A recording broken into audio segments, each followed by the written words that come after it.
लोगों की बातों से ज्यादा परेशान होने की जरूरत नहीं है, क्योंकि लोग तो कुछ भी कहेंगे और कहकर चले जाएंगे। मैं हूं भावना और चलिए आज कुछ नया सुनते हैं। सुनाती हूँ आपको एक सोहन नाम के व्यक्ति की कहानी। बहुत पुरानी बात है।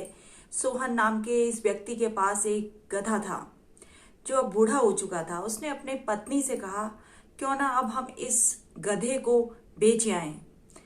तो उसने अपनी पत्नी से जब गधे को बेचने की बात कही तो उसने पत्नी ने भी हाँ कह दिया और वो दोनों उस गधे को बेचने के लिए चल निकले एक शहर की तरफ, जहां पर पशु मेला लगा हुआ था।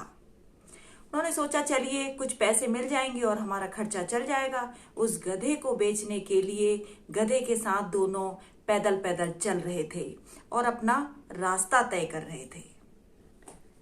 जब वो गधे को लेकर पैदल जा रहे थे तो कुछ लोग वहां पर मिले और बोले, गधा साथ में है और देखिए पैदल जा रहे हैं, ये नहीं कि अपनी पत्नी को गधे पे बैठा दूं। तो सोहन ने सोचा ये ठीक ही कह रहे हैं, तो उन्होंने अपनी पत्नी को गधे पर बैठा दिया और अपना गधे को लेकर पैदल चलने लगा। एक गांव ही तय किया था। दूसरे गांव में जैसे ही पहुंचे तो लोग बोलने लगे, अरे पता नहीं कैसी पत्नी है, पति पैदल चल रहा है और अपने मजे से आराम से गधे पर बैठी हुई है। तो सोहन ने कहा ये ठीक कह रहे हैं ये लोग, पत्नी को अपना पैदल चलना चाहिए था और मुझे गधे पे बैठाना चाहिए था। तो पत्नी सोहन ने कहा चलिए ठीक है। तो उन्होंने अपनी पत्नी को उतार के खुद गधे पे बैठ गए।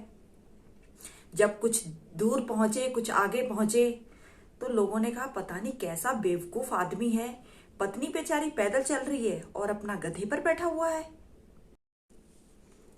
तो सोहन जो था वो गधे पे बैठ गया। तो कुछ आगे पहुंचे, फिर उन्हें कुछ लोग मिले और बोले, गधा साथ में है और अपना देखो खुद तो गधे पर बैठा हुआ है और पत्नी पैदल जा रही है, ये नहीं कि दोनों लोग गधे पे बैठ जाएं। तो फिर सोहन ने कहा ये भी कुछ गलत नहीं है। तो उन्होंने वो गधे पर खुद पति पत्नी सोहन और उसकी पत्नी बैठ गए। बस शहर आने ही वाला था, पहुंचने ही वाले थे। तो फिर कुछ लोग बोले, कितने बेरहम लोग हैं, जानवर पे भी दया नहीं करते। दोनों उस गधे पे बैठे हुए हैं, उस बूढ़े गधे पर बैठे हुए हैं, ये नहीं कि गधे को पैदल ले जाएं और अपना भी पैदल चलें, साथ में गधे के साथ चलते रहें। तो वो सोहन जो था बड़ा परेशान हुआ। बोला जहां से हम लेके आ रहे हैं, पत्नी को बैठाया, खुद बैठा, दोनों बैठे, हर हाल में लोगों को परेशानी है, हर एक बात से सबको परेशानी। तो क्या समझे आप कहानी से? ये कहानी आपने बहुत बार सुनी होगी, लेकिन आपने देखा जब गधे पर कोई नहीं बैठा था तब भी लोगों को परेशानी थी, जब गधे पे सोहन की पत्नी बैठी तब भी लोगों को परेशानी थी, जब गधे पर सोहन बैठा तब भी लोगों को परेशानी थी, और जब गधे पर दोनों पति पत्नी बैठ गए तब भी लोगों को परेशानी थी। आप अच्छा बुरा कुछ भी अगर करते हैं तो लोग कुछ ना कुछ कहते हैं। आप उनके कहने से अपना रास्ता कभी भी मत बदलिए। कुछ लोग लोगों के कहने से अपना रास्ता बदल देते हैं, अपनी राह बदल देते हैं, लेकिन कभी नहीं।